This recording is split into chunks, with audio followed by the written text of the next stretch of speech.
राधे राधे दोस्तों, कैसे आप सब दोस्तों। हमारे YouTube चैनल पर आपका स्वागत है। हमारे इस चैनल को सब्सक्राइब कीजिएगा और हमारी इस वीडियो को लाइक, शेयर और कमेंट ज़रूर कीजिएगा। दोस्तों, जैसा कि आप सभी लोग जानते होंगे कि अभी सावन का महीना चल रहा है और सावन का महीना जो है दोस्तों भगवान शिव को समर्पित होता है। जी हाँ दोस्तों, इस बार का सावन का महीना 14 जुलाई से शुरू हो चुका है, जो कि आगे जाकर 22 अगस्त तक को चलने वाला है। सावन के महीने में जितना हो सके जो है दोस्तों भगवान शिव की पूजा आराधना करके उनका आशीर्वाद प्राप्त करना चाहिए, क्योंकि सावन के इस महीने को लेकर मान्यता है कि इस महीने में भगवान शिव जो है कैलाश मानसरोवर से धरती पर विचरण करने के लिए आते हैं और षष्ठी का पालनहार भी करते हैं। इसलिए सावन के महीने में षष्ठी के पालनहार जो है भगवान शिव को बताया जाता है। तो दोस्तों, भगवान शिव सभी देवी देवताओं में से सबसे भोले देव हैं, यानी मात्र भोलेनाथ को अगर एक बार पूर्ण विश्वास और श्रद्धा के साथ अगर उनका नाम भी ले लिया जाए तो भगवान शिव दौड़े चले आते हैं। इसलिए जो है दोस्तों भगवान शिव को सभी देवी देवताओं में से सबसे भोले देव कहा जाता है, क्योंकि भगवान शिव अपने भक्तों को कभी भी निराश नहीं करते हैं। वह हमेशा उनकी रक्षा के लिए दौड़े चले आते हैं।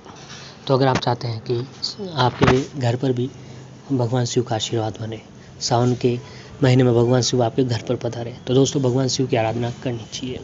नियम से सुबह व शाम सावन के पूरे महीने भगवान शिव की एक माला जाप ओम या फिर ओम नमः शिवाय मंत्र की एक माला जाप जरूर करनी चाहिए। इससे भगवान शिव प्रसन्न होते हैं और आपकी मन मांगी मुरादें पूरी करते हैं। तो दोस्तों, इस महीने में भगवान शिव की आराधना करनी चाहिए। भगवान शिव की इस महीने में जो है दोस्तों शिवलिंग के रूप में पूजा की जाती है, तो शिवलिंग की पूजा आपको ज़रूर करनी चाहिए। शिवलिंग के ऊपर जो है दोस्तों आपको बेलपत्र, भांग, धतूरा, जलाभिषेक इन सभी चीज़ों को जरूर चढ़ाना चाहिए और भगवान शिव की आराधना करनी चाहिए। भगवान शिव अगर आपके ऊपर एक बार प्रश्न हो गए तो दोस्तों आपके घर की कहीं परेशानियों को दूर करने के और घर में दिन दूनी और रात चौगुनी आपकी तरक्की देखने को मिलेगी। तो ऐसे ही दोस्तों सावन के इस महीने में अगर वार के हिसाब से भी देखा जाए और वार के हिसाब से भी अगर पूजा आराधना कर दी जाए तो फिर आपके घर में धन दौलत की कभी कमी नहीं रहती है। तो दोस्तों, आज की इस वीडियो में हम बात कर रहे हैं सावन के मंगलवार के बारे में। मंगलवार का दिन जो है दोस्तों भगवान हनुमान जी का दिन है और सावन का महीना है, तो ये बहुत ही उपयोगी महीना माना जाता है। सावन के इस महीने के योग में और मंगलवार के शुभ योग में सावन के महीने में अगर आप मंगलवार के दिन भगवान हनुमान जी की पूजा आराधना करते हैं और साथ ही मंगलवार का व्रत रखते हैं, व्रत के साथ साथ आप लोगों को इस बात का ध्यान जरूर रखना चाहिए कि जब आप भगवान हनुमान जी का व्रत रख रहे हैं तो आपको उस दिन भगवान शिव और भगवान हनुमान जी की दोनों की एक साथ पूजा आराधना करनी चाहिए। तो दोनों की एक साथ पूजा आराधना करें, साथ ही कुछ खास उपाय करें। मंगलवार के दिन अगर जो है दोस्तों आप लौंग से जुड़ा हुआ एक छोटा सा उपाय करते हैं तो फिर देह के जीवन में दिन दूनी और रात चौगुनी आपको तरक्की देखने को मिलेगी। दोस्तों, हम आपको लौंग से जुड़ा हुआ एक ऐसा उपाय बताने जा रहे हैं जिससे अगर आपने मंगलवार सावन के इस शुभ महीने में मंगलवार के दिन अगर ये उपाय कर लिया तो फिर देह के जीवन में दिन दूनी और रात चौगुनी आपको तरक्की देखने को मिलेगी। तो बिना देरी किए दोस्तों आइए जानते हैं सावन के इस पावन महीने में आपको जो है मंगलवार के दिन कौन सा उपाय करना चाहिए। तो दोस्तों, लौंग का उपाय। लौंग लगभग हमारे सभी के घरों में अवेलेबल मिल जाती है, सभी लोगों के घरों में लौंग मिल ही जाती है। तो जो आप लौंग ले रहे हैं तो उस समय इस बात का ध्यान जरूर रखें कि लौंग का ऊपर का फूल पूरा बना हुआ होना चाहिए। लौंग कहीं से भी फटी कटी नहीं होनी चाहिए, यानी एक साबुत लौंग ले लेनी है। अब दोस्तों, लौंग लेने के बाद आप उस लौंग को लेकर आप अपने घर के मंदिर में चले आए, जहाँ पर आपके सामने भगवान हनुमान जी की मूर्ति या फिर तस्वीर अवश्य ही होनी चाहिए। भगवान हनुमान जी के समक्ष एक चमेली के तेल का दीपक जलाएं, क्योंकि दोस्तों भगवान हनुमान जी को जो है चमेली का तेल बहुत ही प्रसन्न करता है। तो हनुमान जी के समक्ष चमेली या फिर एक सरसों के तेल का दीपक जलाएं। अब उस लौंग को भगवान हनुमान जी के चरणों में रखते हैं। फिर दोस्तों भगवान हनुमान जी के समक्ष बैठकर भगवान हनुमान जी को प्रसन्न करने वाले मंत्र का जाप करें। मंत्र है जय श्री राम, जय श्री राम, जय श्री राम, जय श्री राम, जय श्री राम, जय श्री राम। दोस्तों, इस मंत्र का आपको 7 बार जाप करना है। जी हाँ दोस्तों, 7 बार पूर्ण विश्वास और श्रद्धा के साथ जय श्री राम, जय श्री राम, जय श्री राम इस मंत्र का आपको जाप करना है। दोस्तों इस मंत्र के जाप के बाद आप एक काम करें कि भगवान हनुमान जी को गुड़ चने का भोग लगाएं, क्योंकि भगवान हनुमान जी को गुड़ और चने का भोग बहुत ही प्रश्न होता है। भगवान हनुमान जी को गुड़ चने का भोग लगाएं। अब सिंदूर चढ़ाएं, क्योंकि भगवान हनुमान जी को सिंदूर बहुत ही प्रिय होता है, तो भगवान हनुमान जी को आपको सिंदूर अवश्य ही चढ़ाना चाहिए। अब दोस्तों उस लौंग को मंत्र का जाप करने के बाद एक बार पूरी विश्वास और श्रद्धा के साथ एक बार आपको हनुमान चालीसा का पाठ कर देना है। या दोस्तों पूर्ण विश्वास और श्रद्धा के साथ एक बार हनुमान चालीसा का पाठ कर लें। ये पाठ जो है दोस्तों आपको एक ही बार में कर लेना है। हनुमान चालीसा का पाठ होने के बाद आप इस लौंग को अपने दाहिने हाथ में लेकर आपकी जितने भी परेशानियां हैं वो परेशानियां आपको बोल देनी है।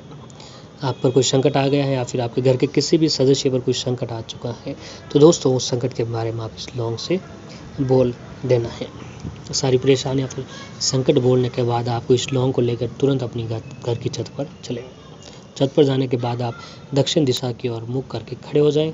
जो घर की दक्षिण दिशा है उसकी तरफ आपको मुख, आपकी दक्षिण दिशा जहाँ पर आप खड़े हो उस हिसाब से दक्षिण दिशा की ओर मुख करके आप खड़े हो जाएं। फिर इस लौंग को अपने ऊपर से 3 बार उल्टा घुमा लें और फिर दोस्तों उस लौंग को जितनी दूर फेंक सकते हैं उतनी दूर आप इस लौंग को फेंक दें। दोस्तों मात्र ये काम जो है अगर आप और फिर घर की छत से नीचे चले आए। दोस्तों मात्र ये काम जो है अगर आप आज सावन के इस पावन महीने में और मंगलवार के शुभ योग में आप कर लेते हैं तो फिर देखिए दोस्तों आपके जीवन में दिन दुनी और रात चौगुनी आपको तरक्की देखने को मिलेगी। आपके घर में, आपके जीवन में कोई भी संकट है, कष्ट है जो दूर होने का नाम नहीं ले रहा है, तो दोस्तों इस उपाय को जो अगर आप पूर्ण विश्वास और श्रद्धा के साथ कर लेते हैं तो घर में कभी भी धन दौलत की कमी नहीं रहेगी और जीवन में दिन दूनी और रात चौगुनी आपको तरक्की देखने को मिलेगी। दोस्तों जो अगला उपाय है वो आपको किस तरीके से करना है कि आपको सबसे पहले एक काम करें कि सोमवार या फिर मंगलवार के शुभ योग में आप 2 लौंग लेकर भगवान शिव के मंदिर चले जाएं, शिवालय चले जाएं। साथ में आपके साथ में 1 लोटा जल भी लेकर जाएं। अब दोस्तों ओम नमः शिवाय निरंतर जप करते हुए 1 लोटा जल को शिवलिंग पर अर्पित करें और उसके बाद आप 2 लौंग शिवलिंग पर चढ़ा दें। उसके बाद आप जहाँ एक घी का दिया जला दें, आप चाहे तो सरसों के तेल का भी दीपक जला सकते हैं। जो भी दिया जलाएं मन्नत का दिया होता है और जब आपकी कोई मन्नत होती है, विश होती है, उसे पूरे करने के लिए आप इस दिए में वह लौंग डालते हैं जो आप शिवालय में अपने साथ लेकर गए थे और फिर वह दिया जलाते हैं। इससे आपका हर कष्ट दूर हो जाएगा और यकीन माने दोस्तों जल्दी आपके जीवन में हर परेशानी दूर हो जाएगी और साथ ही आपकी मनोकामना भी पूरी हो जाएगी। तो दोस्तों पूर्ण विश्वास और श्रद्धा के साथ अगर आप ये काम मंगलवार के दिन और सावन के शुभ योग में अगर आप करते हैं तो घर में धन दौलत की कभी कमी नहीं रहती है। जीवन में दिन दुनी और रात चौगुनी आपको तरक्की देखने को मिलती है। बस जो भी काम करो विश्वास के साथ करें तो ये काम आपके घर में धन दौलत की प्राप्ति आपको जरूर दिलाता है। दोस्तों अगला उपाय है कि धन लाभ के लिए अगर आपके घर में धन की प्राप्ति नहीं हो पा रही है तो धन लाभ के लिए काम करें कि कच्ची घानी के तेल के दीपक में लौंग डालकर मंगलवार के दिन भगवान हनुमान जी की आरती करें। इससे आपको धन लाभ होना शुरू हो जाएगा और भगवान हनुमान जी की कृपा आपके ऊपर बढ़ने लग जाएगी और जीवन में दिन दुनी और रात चौगुनी आपको तरक्की देखने को मिलेगी। और ऐसे ही दोस्तों सावन के किसी भी दिन आप एक काम करें कि भगवान भोलेनाथ को भस्म बहुत ही प्रिय चीज़ है, तो सावन के मास में आप शिव मंदिर से भस्म लाकर पूजा स्थल में रखते हैं। इस भस्म के साथ ही शिव पूजा करने से बहुत ही लाभ होता है और बची हुई भस्म को तिजोरी या फिर धन संग्रह के स्थान पर रखा जा सकता है। इससे धन की कभी कमी नहीं होती और साथ ही आपके सारे कष्ट दूर हो जाते हैं।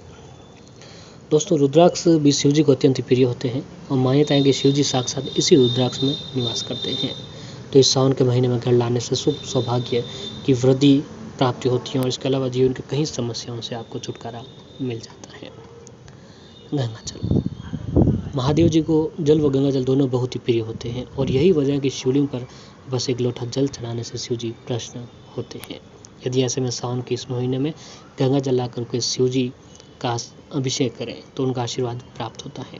शिव जी आपके घर धन की वर्षा कर देते हैं और आपको कभी आर्थिक तंगी का सामना नहीं करना पड़ता है। और दोस्तों पौराणिक कथाओं में शिव पूजा में बेल पत्र के महत्व के बारे में बताया गया है। मान्यता है कि सावन मास में शिव जी को बेल पत्र अर्पित करने से हर मनोकामनाएं पूर्ण होती हैं। लेकिन यदि सावन महीने में बेल पत्र आसानी से नहीं मिले तो चांदी के पतले बिल्व पत्र बनाकर अपने घर पर ला सकते हैं। इसे सावन के महीने में रोज़ शिव जी को अर्पित करें। ऐसा करने से आपके घर के सभी शुभ कार्य जल्दी होने लगते हैं और अच्छे संपन्न होने लगते हैं। और साथ ही दोस्तों, आपको हर महीने में सावन के हर दिन सुबह व शाम एक माला जाप ओम या फिर ओम नमः शिवाय मंत्र की एक माला जाप सुबह शाम जरूर करनी चाहिए। इससे